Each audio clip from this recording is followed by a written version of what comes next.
PRP Sports Show, the official podcast of Pleasure Ridge Park High School Athletics. In each episode, we bring you exclusive stories and interviews featuring our coaches and athletes. If you're a fan of PRP Sports, be sure to bookmark or subscribe so you don't miss a single episode. Thanks for listening. Here's the latest installment of the PRP Sports Show.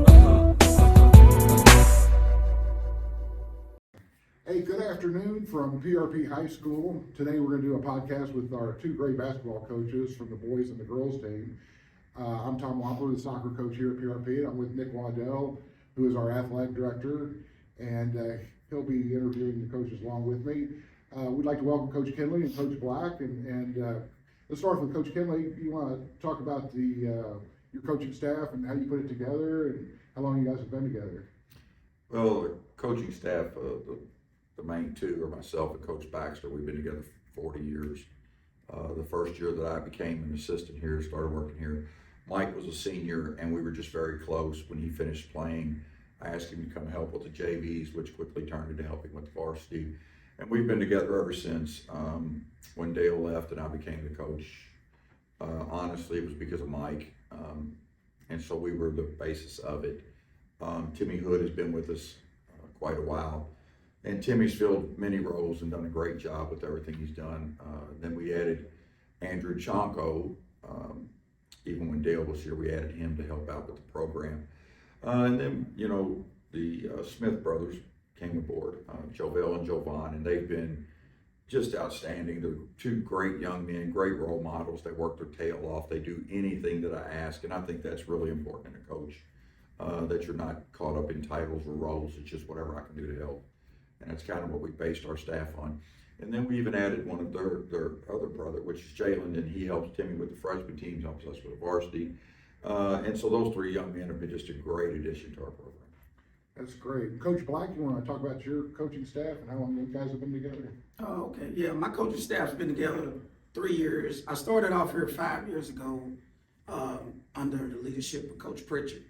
And then I became the head coach and brought Kaylee Finley along, which was a player of ours.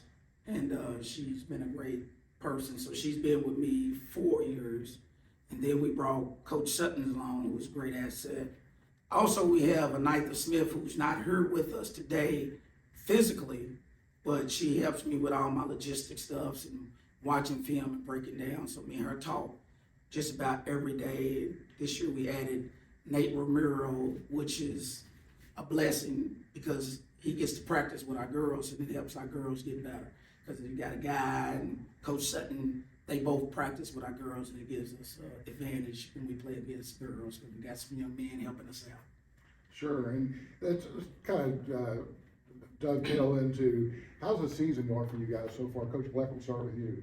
Well, I think the season is going is great. It could be a little better, but we done played a lot of tough teams.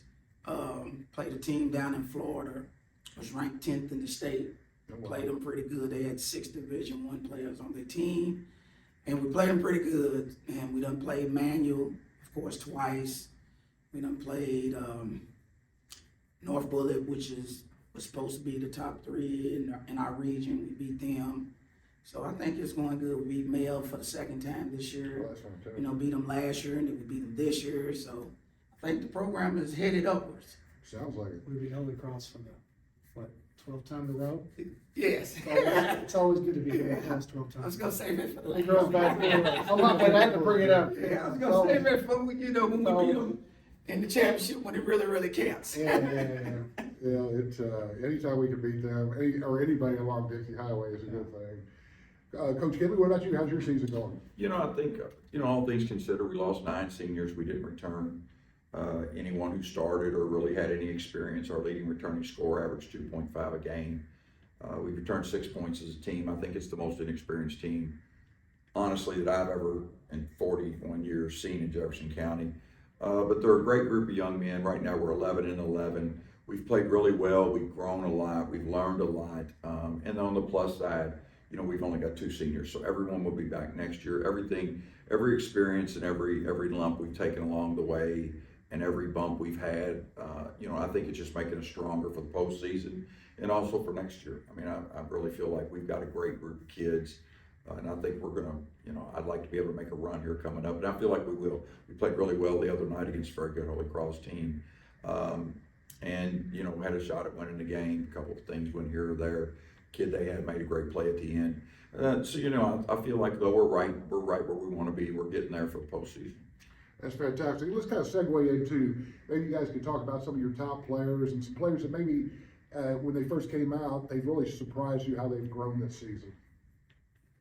You want to go, Coach Black? Okay, I'll well, just cheat off you. yeah, we just cheat off each other. Well, my top player is Janae Boland.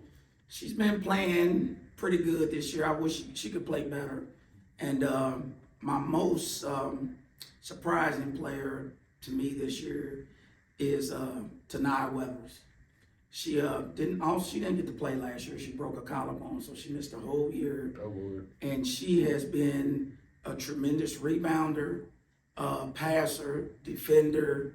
She's been scoring a lot lately, so it has boosted us up. Also, Tatiana Crawford has been a good asset to the team with her defensive play and rebounding. Alyssa Fox has came across last couple of weeks. She's been hitting her shot. For a while, she was in a big slump. Couldn't score a bucket. But here lately, she's been putting it in the hole. And our freshman point guard, Mariah Carr, is very good. And she's going to be something special in the next couple of years to come. That's great. Coach Kihnley. I also have another freshman, Oh, too, yeah. Kendra. Kendra Lee is coming up, too, as well. So those two will be pretty When she good. gets stronger, if she gets Yes. the strength like her dad has, she'll be, she's gonna be good. Yes, she's going to be I very can't wait good. to see her grow. But with Tatiana, just as an AD, just, seeing her growth as a person, her maturity has been a real positive thing. I think that's, why we do what we do. Yes. Seeing her grow and her mature from where she was a couple years ago to where she is now.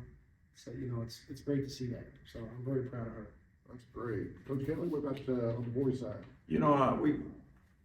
Our team is kind of a star by committee type of situation. Every night it seems like somebody else steps up and plays really well for us, and that's one of the good things. We are a team. I mean, I preach that to the kids all the time. Kewan Shepard has had a really big year for us. Aiden Glass has had a big year for us. Chris Finch has had a big year for us. Tristan Warfield's had a big year for us. Keon Gray has really came on. He gets better every day. As far as like a kid stepping up, Jaden Andrews, had 24s last night, and he's really coming into his own. We started the year, we didn't have much depth at all. I was telling the kids last night, and we're starting to develop some. Kendra's brother, Rayvon, he had a really nice night for us last night as well. So we're starting to get some depth. Nick Kalen played well last night. So I think that's going to help us. But a kid that's really improved a lot for us, and I'm really proud of, is a kid that most people really wouldn't realize, and it's a kid named Uriah Boyd, who's a sophomore. We call him Smiley. And the kid just works his tail off every single day, does anything that we tell him to do, just keeps doing it. And it's really paying off for him. And this year he's not playing a lot, but I tell him every day, it's going to pay off, and it's eventually going to happen. And I think by the time he's a senior, I think he'll be one of our better players, honestly. We've got a strong sophomore class, and I really think that they're going to be the backbone of what we're doing as we go forward. From when you started coaching up through, say, today, what are some of the major changes you've had to deal with? No, that's a loaded question. I've been coaching for 40 years at different sports, including basketball. And the way I started off coaching, the way that I'm coaching today is the difference between night and day. And I want to see what some of the changes that you guys have experienced and kind of had to adjust what you guys are doing to get with the kids today, because they seem to be more interested in video games and going to McDonald's. I used to tell one of my soccer players, they put your picture up there on the wall because you're the employee and the eater of the month out there and stuff. But what are some of the things that you guys have seen that have really changed? I don't think kids have changed. I think expectations of kids have changed. I try to keep the same expectations we had earlier. Now, kids now, they are more, if you challenge them, I feel like now, because of the way AAU is, the way society is, I think quit is an option. When we first started coaching, quit wasn't an option. Right. You know, if you told a kid, well, you just can't do this, they would prove you wrong, you know, that, and they would say, well, I'm gonna prove you wrong. Now they just, okay. You know, and I think that that's been one of the things in trying to get them over that hump. But you know, people talk about kids being different. Kids want discipline, and kids respond extremely well to it. When someone says, you know, I tell everybody, I'm one of those guys, there's the line, you know, don't cross the line. And I think you have to, you know, if you do that, you've got to be willing to say you crossed it, you got to go. But you know what, we've got great kids. I mean, our kids clean our locker room, our kids do well in school, you know, they don't cause us problems. You know, I'm old school, so, you know, I get on them and I yell, but they respond to that, but they also know I love them, I'm a hugger, you know, I tell our kids I love them. You know, we just had our reunion game. We had probably almost 70 former players here yesterday, and every one of them, you know, every one of them I've hugged and said I loved, even guys that played here before I got here, same thing. But our team, I just think kids, if you put expectations on them and you hold them accountable, kids respond, and they like that. Our kids like the fact that they have to keep the locker room clean. They like the fact that they have to do certain things. And you know, Coach Black and I, you know, we went on a trip together to Florida, same bus, same hotel, same everything. And you know, a lot of people I'm sure would say, "Oh Lord, you know, you two are the biggest idiots in the world taking a bunch of kids, boys and girls on a trip together and everything else." And literally, we had zero problems, zero. And I mean, I think that's a tribute to the kids, you know, and the expectations Coach Black and I both have. We didn't have a problem one, you know, not a problem one. So, you know, the kids have changed it, and you know, technology, which we all fight that battle. That's a change. Everything is readily available for them. I think that's a problem, where when they want something, it's here quickly, where before you had to work to get it. And, you know, again, you just got to instill that in them. But, you know, again, I'm old school, old philosophy, you know. What about you, Coach? Pretty much same thing. Kids today, they just need more love. Mm-hmm. Whereas the kids of old, they had a lot of love, and I felt they just grew up that way, and it worked easy for them. And the kids today, they just, like my girls, anything I ask, they do. I have expectations. Mm-hmm. But also at the end of the day, I always tell them I love them. Every Sunday I send a text out to all my girls. I ask them, have they have a great weekend? You know, if they need anything done in school, just let me know, and I get anything for them. But they know they got to do for me. Right. And I mean, I just ain't never really had no problems with the young ladies today. A lot of them, they know it's no phones. When I'm talking, you know, you got to put all those things away. And then once we get done, then we play. We have a great time. And I think we had a real good time when we did go to Florida. I mean, I guess the first time I ever took a trip with the boys and the girls together. And I was a little, you know, worried about like what would happen. But the bus ride, you'd have thought it was just me and Coach Kihnley on the bus. That's how quiet it was. I mean, you would think that they would just get loud and get out of hand, and they never did. Even in the hotel, people was telling me, your kids are nice. They was saying good morning and good evening to people. So I think we got a strong backbone, man, Coach. And plus, I'm learning from him, so I'm piggybacking off of him. You know, he's keeping me together because he's the big kahuna in this thing. Now, the one thing, and I don't think you guys give yourself enough credit, is the reason that you have kids like this because y'all are great role models. And you know, the one thing I've noticed when I was a ball player, especially down in Alabama, your parents went to every game, your friends went to every game. Now I've got kids that play for me for 4 years, and parents never show up. I actually have to walk with them on senior day. Yes. And to me, it's a breakdown in the family environment. And coaches could step up and plug those holes and show that the kids that if you work hard and have a great attitude, you'll get somewhere in life.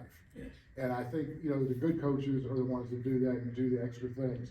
I can't tell you how many coaches I've interviewed and watched over the years that once the season's over, they don't do anything for their kids. They don't call the colleges trying to get scholarships or the military, because my kids we haven't signed a contract their senior year. After 4 years, when you graduate or get your job going, they have to come back and give back, whether it's donating their time to a charity, coaching somewhere, but give back, because somebody gave you the opportunity to get where you're at. If somebody didn't have the faith or the belief, a lot of people come up and say to me, Coach, how do you know that kid's gonna be any good? Well, if I don't give him a chance, how do I know he's not gonna be any good? You know, and that's the attitude I have with everybody. We start with an open slate every year. I'm like you guys, I'm real strict about what we do and how we do it. And it's no sir, yes sir. And if not, we either run them off or they're gonna be in the best shape of anybody at PRP because we'll run them to them. As times change and people change, and as you get towards when these kids get seniors, do you guys have any college prospects or people you think might be able to play at the next level by the time they're seniors? Yes, I got three.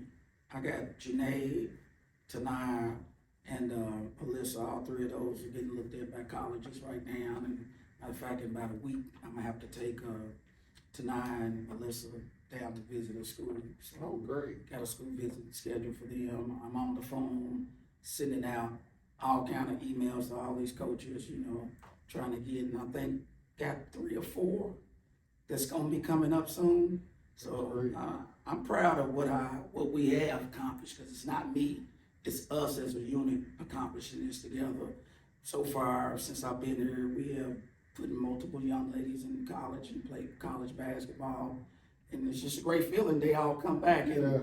in fact, Bree just texted me this morning, was saying, you know, great win on the Holy Cross win, and she played for us last year. So it makes you feel good when you hear back from your kids that's in college doing good, and they still got time to keep up with your team here. Coach, what about you? You know, we've got 2 seniors, and I feel like both of them can play at the college level. I don't know what path they're gonna choose. And you know, being a coach, you know how it is. A lot of times you've gotta really hustle for your kids and get out and get them. We've had well over probably about 150 kids play college basketball, among other sports, but most, 150 in basketball. And I feel like, college is an opportunity to, if you can get a degree, it can change your life. And that's one of the things we try to harp on the kids. I know Coach Black does as well. We've got a lot of kids that give back. One of our young men the other day just gave our 3 seniors, I've got a female manager, gave them $1,000 scholarship each. And then, we talked, and he knows how close I'm with Coach Black and how close I'm with Coach Black's seniors. And he said, well, let's just give them $1,000 each. So we have a lot of kids that do give back to our program. Majority of our, not majority, all of our money that we have brought in is from former players. They have no problem giving back. I think it's part of a family atmosphere that we've built here. Like I said, the reunion game, the kids had a blast with it. They had a fun time. And I say kids, I mean, shoot, some of them are 50 years old. But to me, they're still kids. You get a 40-year-old on the court. Yeah. He's in better shape than anybody else. He's a personal trainer. That's He looks like he can play right now. But they all give back. I mean, and that's probably one of the prouder things for me. That, and when, what the kids have became. There's a lot of professional kids that have became very successful people, and they have no problem giving back. No problem. And I'm proud of them. And hopefully the seniors that we have, now they'll even see that. And I think they want to, when they get older. And, people think giving back is large sums. Sometimes it's not. Sometimes it's just a meal here or something, that's a big thing. Yeah, it's even getting harder because one of the things that we, on the soccer side, have difficulty with is we have a lot of English not first language players, and they don't understand FAFSA. And, to get any kind of scholarship money, as you know, your keys money, you have to sign for FAFSA. Well, now Congress has messed up FAFSA so bad that they can't even register, and, people are recruiting. When you add NIL to that, our kids, think even more along the NIL money now when they go to sign for a college, or, soccer's not that big a sport yet where they kind of throw that kind of money around. I know basketball, football, baseball, I know a lot of kids are looking at that. Do you guys see that as an issue for the future? Do you think the NCAA is going to crack down on some of these deals that you're seeing? Because some of these kids, it benefits them more to stay in college and play than it goes to the pros because of the low end of the pro money. And some of them, like the girl from Iowa I read last night, she just signed a deal for $1.7 million. And stuff. She's worth every penny. Yeah. Penny. I'm thinking that's a little low. Yeah, I know. They lowball. Yeah. So when you're talking to college coaches and stuff, does any of that stuff come up? No, I mean, the kids that we have right now, I think NIL money is something when you've got a player that is a, top 100 player or something like that. Now, when they go, we've got a couple of kids that are playing in junior college, and some of that may enter into the picture with them, of where they choose a school at. As far as the NCAA, you know, I think it was a can of worms that they opened up that they didn't realize what was going to happen when they did it. All they were thinking about is, we don't have to pay the money, someone else will. And I think they did not realize what's the money that would be thrown at some of these kids. And, you know, I mean, in this day and age, I mean, you know, people talk about everything else, but I think you're taken away from the educational process. You know, the kids are choosing things and doing things basically just for that money. But again, how can you fault the kid who's never had much, or his family hasn't had much, when you can give them, you know, $900,000, $800,000 to dribble a ball, run a ball, hit a ball, but that can change their family's life. You know, I mean, I think that part of it is good. I think the kids deserve something, but I don't know how they're ever going to reel that back in, because you can't control it anymore. They You know, the big, I have two nieces and a nephew that played at some of the biggest Division I soccer programs in the country. And in the last 2 years, I've got to give the Big Ten credit. Now all sports get full scholarships. And if you get hurt, you keep your scholarship. If you can never play again, any kind of thing, they're going to honor those scholarships for you. And I think that's a big deal, because, you know, talking to some of the coaches at that level and the players and getting to know them, from my nieces and nephew, it's something that they take a chance. They did take a chance on when they're coming to this country to begin with on soccer. But also, you know, you get somebody from a small town in Mississippi to a big school somewhere, you know, they don't have the clothes. They might not have the money to go out to McDonald's or wherever they're going to go. So I think this kind of helps them, but they need to rein it in and make it more even keel across the board, so that even your lower sports, have that kind of support. Yeah. Because, like you said, you know, we stress, if you're not a college student, get a trade. Right. If you're not a trade, let's get you in the military. And I've got military recruits calling, I love your kids. They come in, yes sir, no sir, we're getting the dregs of society in here, that gives them their last chance for prison. He goes, I'd rather have one of your kids than somebody like that. So that's some of the changes that I've seen come through. Let's kind of turn this, go ahead, Nick. This week is the big week. And then question 8 here is about the biggest rivals that we have. Yeah, that's good. You know what week it is, right? Yeah. It's Butler week. And we got them here. We're not playing in Valley. We're playing them here, rocking and rolling. So the question is, what is your biggest rival? Which game do you enjoy the most? And which coach would you like to stick it to here and the court? You don't have to answer that last one. Wait, Coach. I'll let you go first with that one.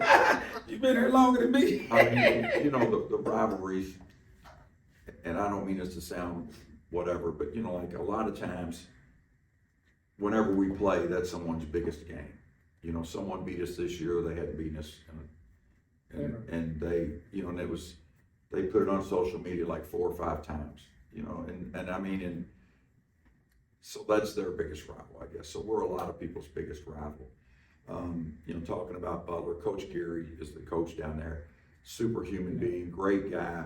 We talk a lot. We change film with each other. We help each other all the time that we can. If I called him today and said, hey, I need this, this, and this, he would be more than willing to give it to me. Mm-hmm. Coach at Doss, great guy. You know, and they're, you know, I guess when you're young, you get into the emotional side of coaching. But as you get older, you kind of understand we're all in this, you know, we're all fighting for the, you know, to survive, basically. We're all trying to do the good things. We're all trying to coach.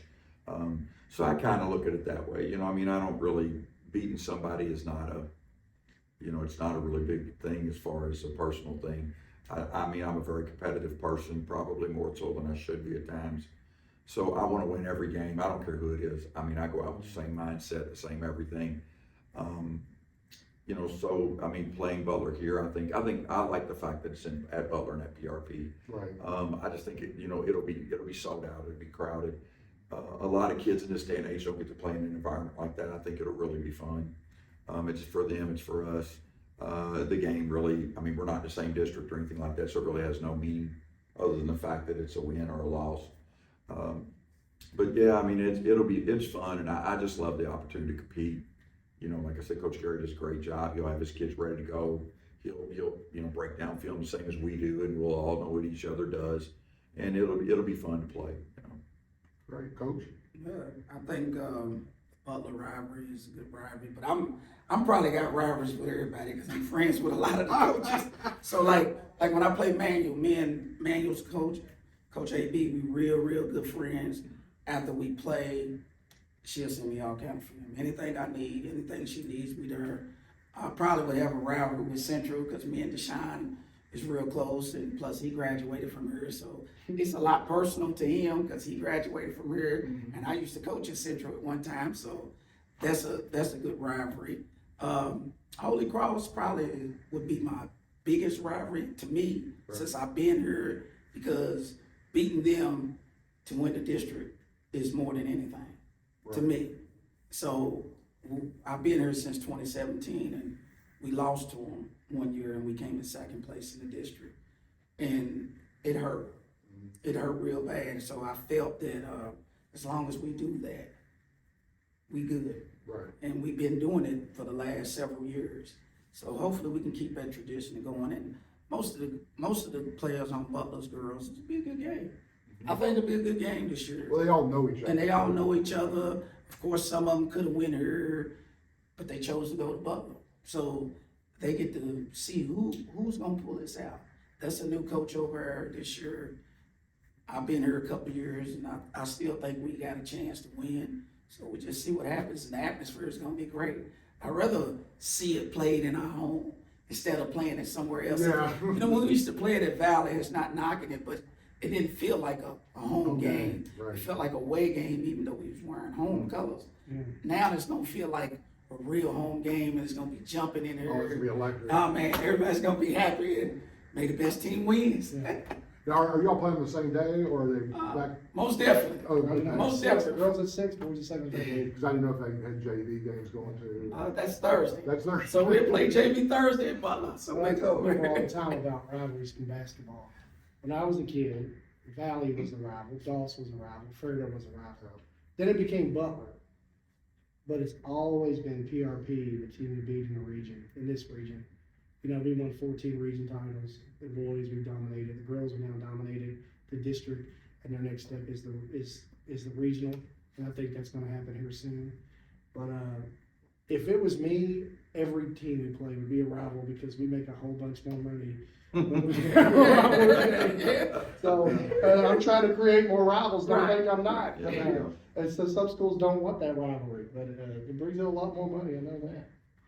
Do you guys have any funny stories from this season? You know, about especially on your trip to Florida. Anything funny happened down there with some of the players and interactions with other teams? Or? Well, I'm gonna tell you, it wasn't funny, but it was funny to me. So we going down to Florida, and we pull over at our first stop. We make our first stop. It's something to eat. All the players getting off the bus. Half go to Chick-fil-A. Me and Coach Kihnley and our group, we going to McDonald's. So Coach Kihnley, he was like, when I say we go to one spot, we all go to one spot. And everybody's looking at Coach Kihnley like, we really don't eat McDonald's, we eat Chick-fil-A. And I just kind of thought it was funny. So on the way back, you know, Coach Kihnley's going through his little phone. Come on, I gotta find a Chick-fil-A, I gotta find one. This is right out. So we end up stopping right back at the same Chick-fil-A we went to. So everybody goes to Chick-fil-A, but one person went to McDonald's. Oh. That was me. I don't need Chick-fil-A. So I went on to McDonald's again. So I thought that was kind of funny on the trip. Wow. We a couple years ago, we did a big thing where we took the kids up to Cincinnati to see an MLS game, and then we took them to Kings Island the next day. Some of those kids were like, Coach, I've never been in a hotel before. Do you have to make my bed? I said, you should do that anyway. It's good practice for you. They were just, a lot of them had never left. They either came from a foreign country or from Kentucky, and they've never left the city. Right. And to go out and experience different things, and everywhere we went, it's like, your kids are so well mannered. You know, and they are, because they know. Somebody asked me one time, what's the greatest coaching advice that you ever got? I said, well, I learned how to control my players. Because what's the worst thing you can do to a player? Bench him. Yeah. That gets their attention quicker than anything in the world, because players want to play. They don't want to sit. And, you know, I used to be, growing up in Alabama, I'm playing with all those crazy coaches down there, it's yelling and screaming, and I had to just change that whole philosophy, because it didn't work. Yeah, you might get somebody motivated and fired up for, you know, 5 or 6 minutes, but when you have 40-minute halves, you know, you've got to keep the same level of emotion and intensity on the pitch. And I think that's like that with a lot of sports. Yes. You know, you're only as good as the preparation and the ability of the players to execute what the coach's game plan is. And once you get the confidence that you know you have a leader on that team, you talk about Nick. Nick has come so far from his freshman year, you know, and I'm talking the soccer part of it. And, you know, I work with him on his legs, trying to get him quicker for you guys, quicker first steps, using those I said, we're going to have to teach you how to play butt ball in basketball. So you got to get that butt there first. Yeah, a couple moves last night. Yeah. Couple good moves at the basket. And he's become a real leader for us. Nick's a great kid. You know, last night, there was the guy who gave the money to the girls had said something about him, and was just asking the type of young man he was. And I told him, I said, you know, he is one of the best young men you'll ever meet. Mm-hmm. He is, he's a good student. He's a charismatic kid. He is a leader. You know, he works his tail off. And, you know, that's, you know, and you know this from coaching, you know, so people always think when you say a kid works hard that they're going to be, that it all works out and they become this phenomenal player and everything. Sometimes kids work really, really hard to be a contributor or to be, you know, a major part of what you're doing. And you know, Nick has just worked really, really hard, and he struggles sometimes, I think, with his confidence. I think he struggles sometimes with, he wants to do well so bad that he overthinks things. And that's probably his biggest thing, because he is intelligent, and I think he overthinks it sometimes. But I mean, there's never a day goes by that kid don't give us everything he's got. You know? It's funny you say that, because a lot of times he gets so hyped up, and he's a big guy. His first year I felt so bad, because if he touched somebody, he called a foul, just because he was so big. So I have a saying I go to him when he starts putting a little bit too much in. I said, let the game come to you. You have the physical attributes to do whatever you want to do. You can push anybody you want to push around on this field. You just got to get the confidence inside yourself and not push too much. And I've just seen such a big improvement on him every year. Yeah, I love Nick. He's a great guy. Yeah, we got to keep him healthy, because he's our hitter. He's probably one of our best players. So. Yeah, he could end up playing volleyball. college. You know, I was looking at that yesterday, and I sent a message to the team. I'm like, you see here's the conference. See all these schools now that have boys volleyball, and they offer money for you. So like, here's the opportunity. You know, there is an opportunity there for you. And Nick's one of those kids. Like that could end up being his career. I mean, he's one of those kids. No matter what he does, you don't ever have to touch a ball the day he leaves here. He'll be a successful person. You're right about that. Just because he's charismatic, he's intelligent, he's got a work ethic. I mean, he's every dad's dream as a son. You know, right. He's a great kid. Coach, you got a funny story. I know you've been here so long. You probably have a lot. 100,000. Probably something you can say in a. No, I mean, you know, it's not. I mean, you know, I can tell you this because this happened last night. You know, the young man I was telling you about, Uriah Boyd, became Smiley, and you know, Smiley got in, and so he had a breakaway, and you know, everybody on the team wants Smiley to score. Yeah. So everybody gets all hyped up, and Smiley goes in and lays it up, and the big kid for Portland Christian comes over, smacks it against the wall. So everybody was like, ah. So then about 5 plays later, here comes it again. Smiley gets it in the lane. He's going to score. Get ready to shoot it. He shoots it. The big kid comes over, smacks it over here to the bleachers. And so Coach Baxter said, man, that kid's the anti-Smiley. Yeah. So I turned to our bench. I said, yeah, they call him the frown. And Jovel, for whatever reason, thought that was hilarious. And he just couldn't quit. He was like crying, laughing. And then Hood started laughing. And their brother started laughing. And it was just but you know, I mean, you know, throughout the basketball, man, there's so many times with the season where things happen. You know, it's intense, but there's a lot of really funny things, and just, you know, the kids get along really well, and we joke, and Coach Black will tell you this, you know, he's like my brother, my family, you know, and you know, we can joke, talk about anything we want with each other, and we laugh and cut up all day long. and so with your team, it's a family. You know, I tell them, well, I'll say what I want to you, and you can say what you want to me. As far as like if it's a coaching thing, we can talk about it. But you know, we have a good time. You know, and I think that's part of it. I think when it's all said and done, and the memories kids talk about, really it's funny things that happen and coaching things. You know, that's the big thing. Those are things those players will remember all their life. One of the funniest things the other day, we were playing, I don't know who we were playing. Keon, well, great. He didn't guard nobody, whatever it was. He didn't like the foul that was called off. And Kevin O'Neill, referee, turned around and said, Coach, I'm giving him a complimentary warning here. Coach Kihnley said, Can you tell him he can't guard anybody either while you're at it? He's coming out. He said he's coming out of the game. Can you tell him he can't guard nobody? And Coach Kihnley took him out of the game, and then like a little bit later put him back in. And I don't think he let his guy score another point. But it was that kind of stuff's hilarious. We sat over there. I was like, I about spit my. Y'all weren't supposed to go that day. It was one of the funniest moments that I've this year. So I was like, that's hilarious. But you know, you say it, then you love on him, put him back in, and We do. he shuts down his man. So Yeah, there's been some crazy times. A whole bunch this year. then we got one more question. Well, I got two actually. I want to kind of look at if you had a crystal ball, how do you see your road going through the playoffs this year? Both of you guys. Crystal ball. Well, what I would like to happen is the same thing that happened for me last year. Put me opposite of Butler, and we'll meet them in the regional championship. That's how I feel, because they don't want me for real. Sure. I'm being serious. They don't want us for real. Well, there you go. And we peaking right at the right time. We are playing good basketball right now. How many more weeks before the tournament starts? Three more weeks. And, you know, for us, I mean, with the team we've had, the inexperience we've had, and honestly, it's a unique situation because where we returned basically zero experience, you know, like, you know, Holy Cross returned basically their whole team, added a couple kids. Beth Haven returned their whole team, added a kid.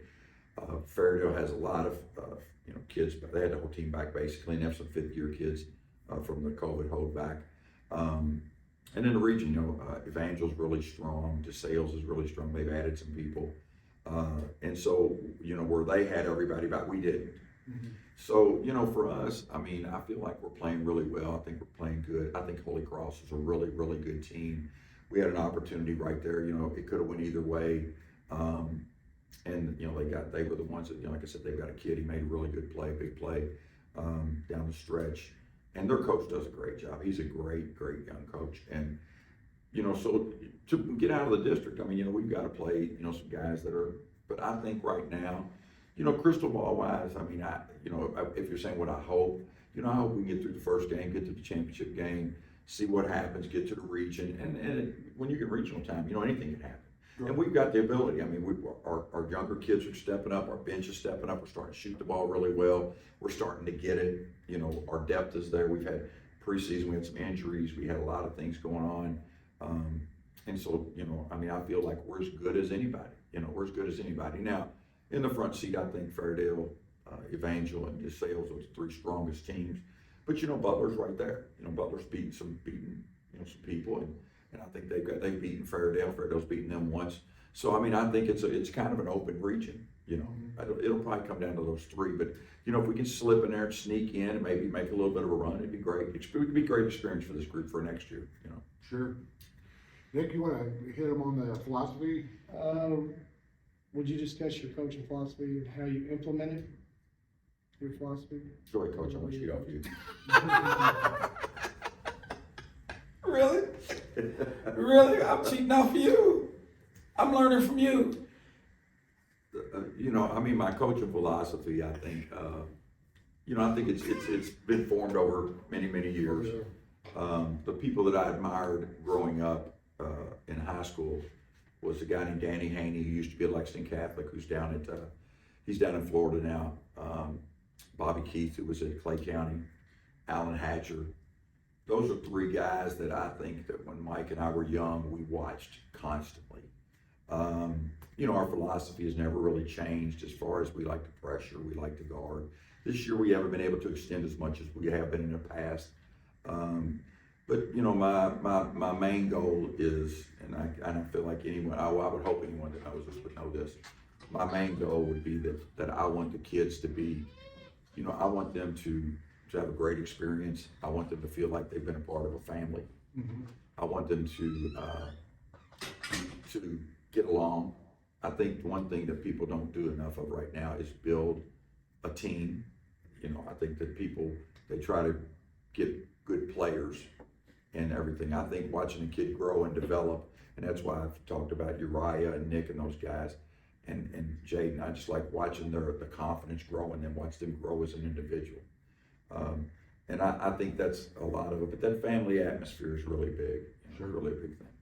Coach? Yeah, I guess I'm somewhat like him. My philosophy comes more from coaching with a great friend of mine, Coach Scroggins.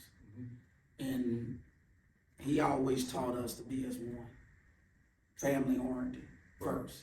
If you can't become family oriented, you can't accomplish nothing. And having these young ladies this year, even having Coach Kihnley, because he became a big part of me this year when I had my hip surgery and I was out. And I'm telling you, I was worried about what are the girls going to be doing. Coach Kihnley told me, don't worry about nothing, I got you. So for a month, he coached my girls. And they just learned staying together, playing as one heartbeat. And you can't win if his heart's beating this way and your heart's beating that way and mine. We gotta find a way to all come to the same page. And that's just been the philosophy of for us when we coached in football. You know, it was one team.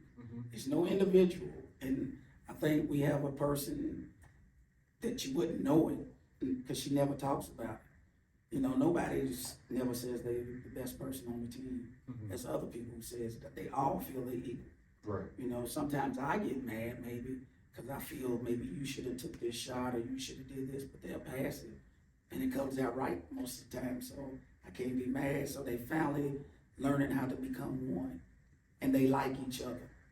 That's the main thing. So I appreciate all the work that you know, Coach Kihnley did for helping my young ladies out, and I am kind of tough. My voice is probably, you probably hear me more than you hear anybody in the gym, but I'm trying to work on that just a little bit.